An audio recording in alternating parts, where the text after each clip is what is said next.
Salut, dans cette vidéo je vous explique comment j'ai réalisé mon banc de build. C'est un banc qui est mobile, c'est-à-dire qu'on le pose sur un plan de travail quand on en a besoin, quand on n'en a plus besoin on l'enlève et on le range. L'intérêt c'est que j'ai utilisé un rail linéaire, ce qui fait que l'axe du moteur est toujours parfaitement aligné avec les roulements. Je mettrai tout le matériel que j'ai utilisé en description.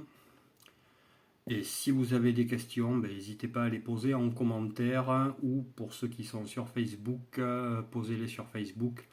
J'y répondrai avec grand plaisir. Je vous souhaite un bon visionnage. On va commencer par regarder une vue d'ensemble donc du banc de build. Alors ici on a le bloc moteur, je vais y revenir plus en détail dans quelques instants. Et donc le principe donc c'est un rail linéaire, c'est du profilé aluminium qui fait 40 mm par 20 mm. C'est le même style de profilé qu'on trouve sur les imprimantes 3D. D'ailleurs je me suis grandement inspiré d'une imprimante 3D. Et donc en fait ici on a un chariot, et donc le chariot vient rouler sur le rail. Ici je viens serrer, donc là je viens bloquer complètement mon chariot avec mon roulement.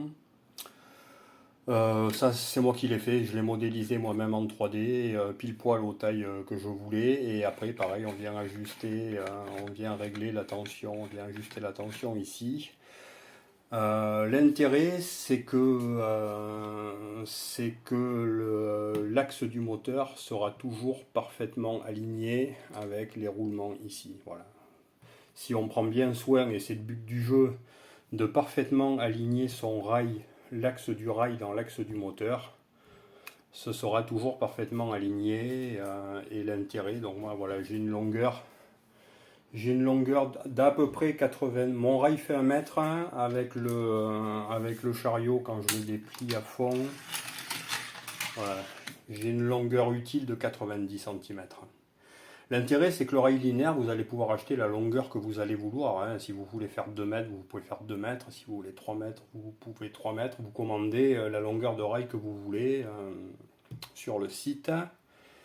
Et donc le chariot, je vais y revenir plus tard pour vous expliquer comment il est fait. Il est fait avec le même profilé, c'est du profilé 20-40. Donc si vous commandez le profilé, vous dites pas si vous voulez par exemple 2 mètres de profilé, je vais commander 2 mètres 10 et je recouperai 10 cm pour faire le chariot. Faites-le couper directement, vous prenez une longueur de 2 mètres plus une longueur de 10 cm.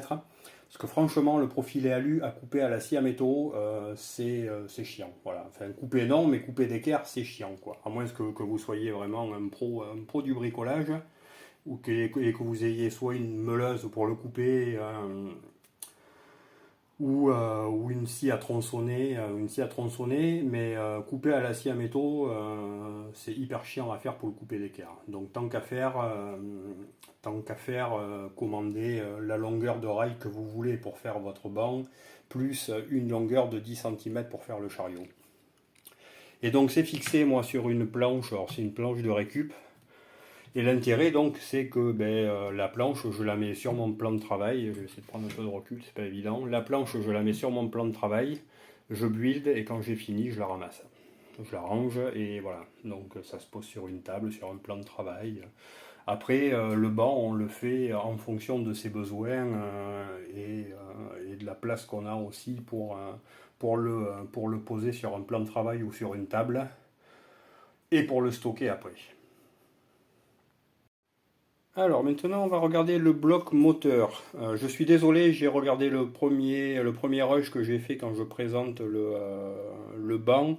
J'ai des petites variations de volume, c'est vraiment pas évident à filmer. Je filme avec le téléphone dans la main, parce que mon support habituel quand je fais mes vidéos, je peux pas m'en servir pour tourner ça. Donc je suis désolé par avance si le volume monte et baisse et si je vous file le mal de mer quand je filme. Donc le boîtier, donc moi je l'ai modélisé en 3D, je l'ai dessiné et modélisé en 3D, donc l'intérêt c'est que j'ai fait un berceau qui va venir accueillir parfaitement le moteur. Je conçois que tout le monde n'a pas une imprimante 3D à la maison, donc on peut remplacer ce boîtier modélisé par une boîte de dérivation qu'on utilise en électricité. J'en mettrai une qui fait à peu près la même taille en description. Par contre, si vous prenez ce style de boîtier de dérivation, il ne faut pas fixer le moteur sur le boîtier. Il faut utiliser une bride de moteur. Voilà. Donc en fait la bride on va venir la coller contre ici contre la paroi et on pourra venir fixer la bride dans le fond de la boîte de dérivation et fixer le moteur avec des vis qui vont traverser et qui seront fixées sur la bride. Parce que si on vient juste fixer le moteur sur la boîte de dérivation, ça va vibrer, ça va casser. Donc il faut utiliser une petite bride, ça vaut 2-3 euros. Le moteur, c'est un moteur 775. C'est un moteur 775 qui tourne suffisamment vite et qui peut être alimenté en maximum 12 volts. En 24 volts. Il en existe qui tournent en 12 volts et d'autres en 24 volts. Il vaut mieux prendre un 24 volts. Ici, j'ai mon PWM. Donc, c'est vraiment les PWM les moins chers possibles qu'on peut trouver. Ils suffisent largement. Le seul truc qu'il faut s'assurer quand on le commande, c'est qu'il y ait une inversion de sens de rotation. Voilà, que j'ai fixé sur le capot du boîtier.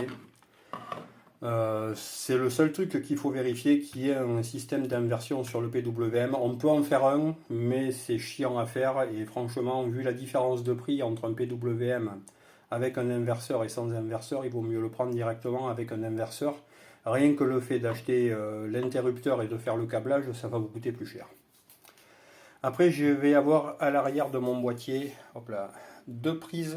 Alors c'est ce qu'on appelle des prises aviation. Donc j'ai une prise aviation, voilà, ça c'est la prise mâle, en 2 points, qui va servir donc pour l'alimentation. Alors moi, l'alimentation, c'est une alimentation que j'ai récupérée d'un ordinateur portable.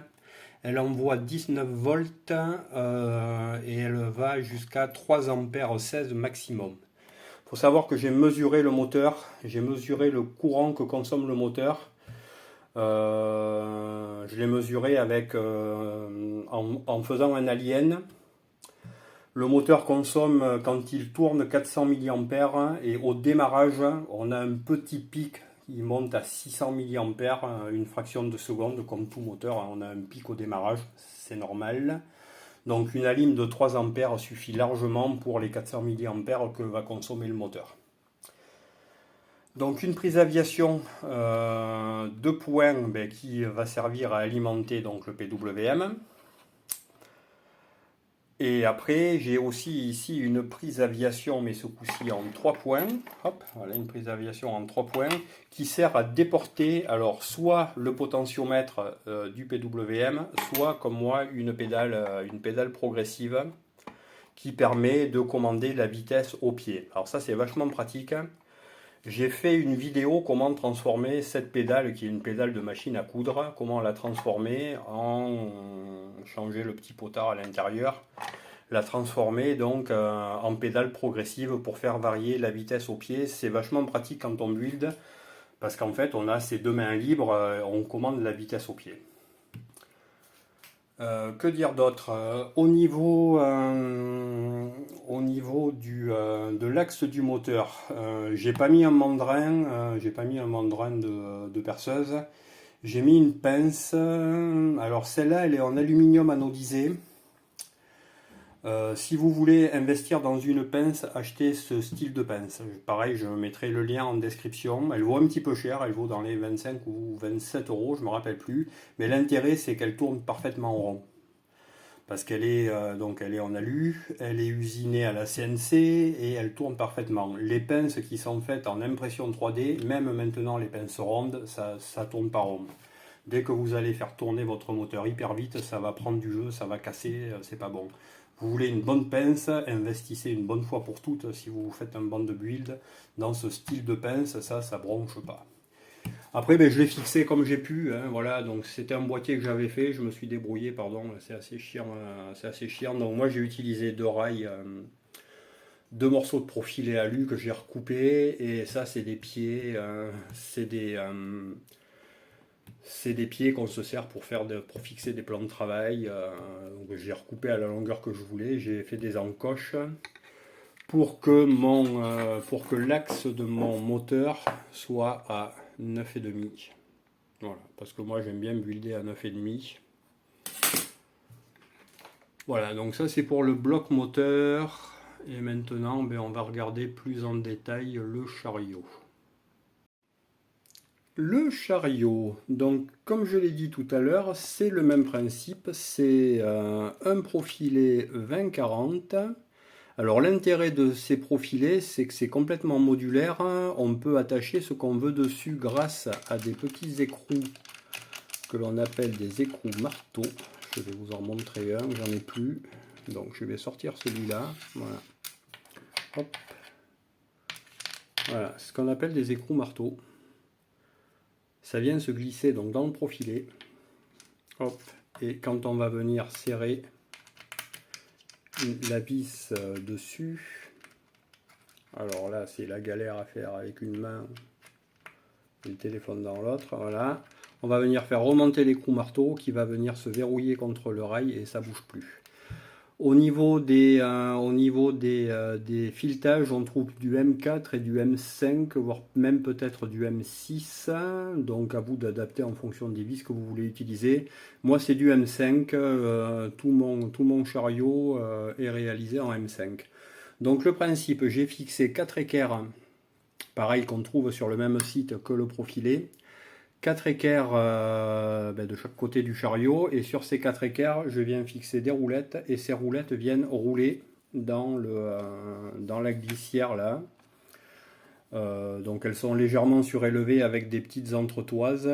Pareil, les entretoises on les trouve sur le site, ce qui fait que le chariot est légèrement surélevé par rapport le chariot est légèrement surélevé par rapport au rail. Voilà, donc 4 équerres, 4 roulettes, des entretoises et des vis. Ce que j'ai fait pour que ça bouge pas, moi j'ai noyé une fois que j'ai eu bien réglé, que mon chariot coulisse parfaitement, j'ai réglé l'anthrax des roulettes. Pour pas que ça bouge, j'ai tout fixé à la colle époxy. Et donc à l'avant, j'ai coupé une petite équerre, c'est ce qu'on appelle des équerres de chaise qu'on trouve dans les magasins de bricolage. Et donc vient se mettre dedans, hop, l'écrou marteau. Et donc comme je l'ai expliqué, quand on vient serrer, voilà, donc là il est mobile, et quand on vient serrer, on fait remonter l'écrou marteau. Contre le rail et ça bloque. Bon là j'ai un petit peu de jeu parce que je me suis planté dans le diamètre de mon trou, il faut que je refasse l'équerre. Mais si on fait un trou de 5, pas comme moi j'ai fait un trou de 6, je sais pas, j'étais parti ailleurs. Si on fait un trou de 5 et qu'on a une vis de 5, ça bouge pas. Donc l'intérêt, ce qu'on fait, on vient mettre son chariot à longueur, de la longueur qu'on veut. On vient serrer.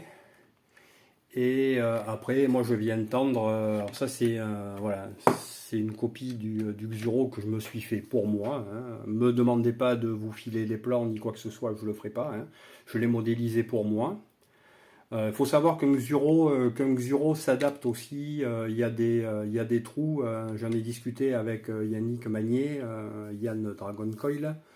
Je lui ai fait un chariot comme ça et il a pu adapter sans problème son Xuro dessus. Donc il y a des emplacements pour fixer le Xuro qui tombe pile poil pour l'anthrax d'un rail linéaire de 40 mm.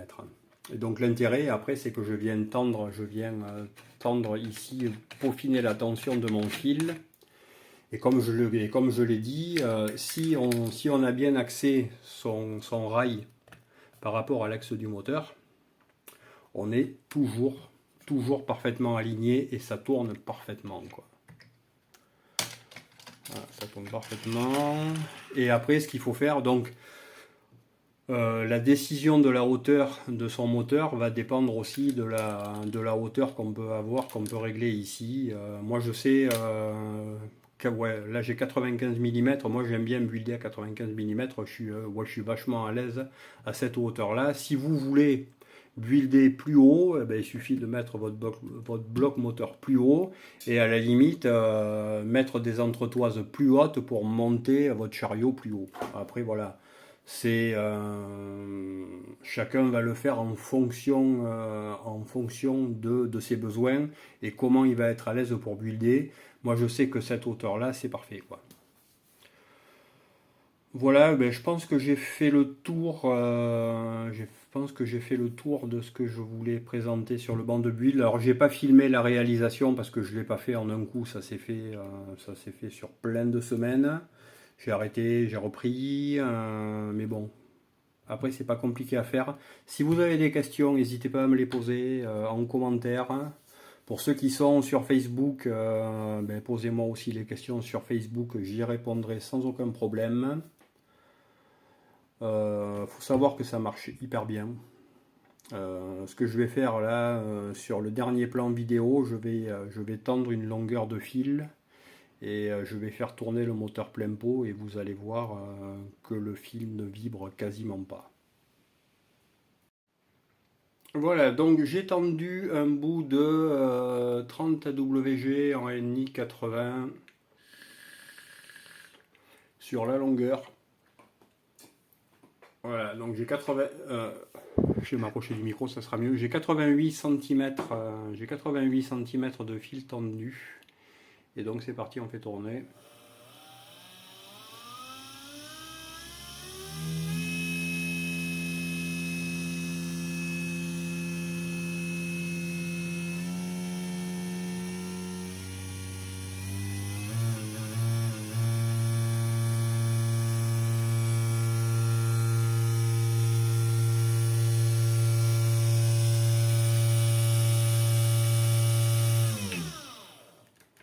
Voilà, donc là j'ai été à fond, donc on voit qu'à fond, forcément sur le milieu, de la longueur de fil, à peu près à 40 cm, on voit que ça vibre un petit peu, mais c'est normal quoi. Faut pas non plus se leurrer, mais en posant le doigt, sur le fil, on arrête la vibration. Enfin, pour moi c'est tout bon.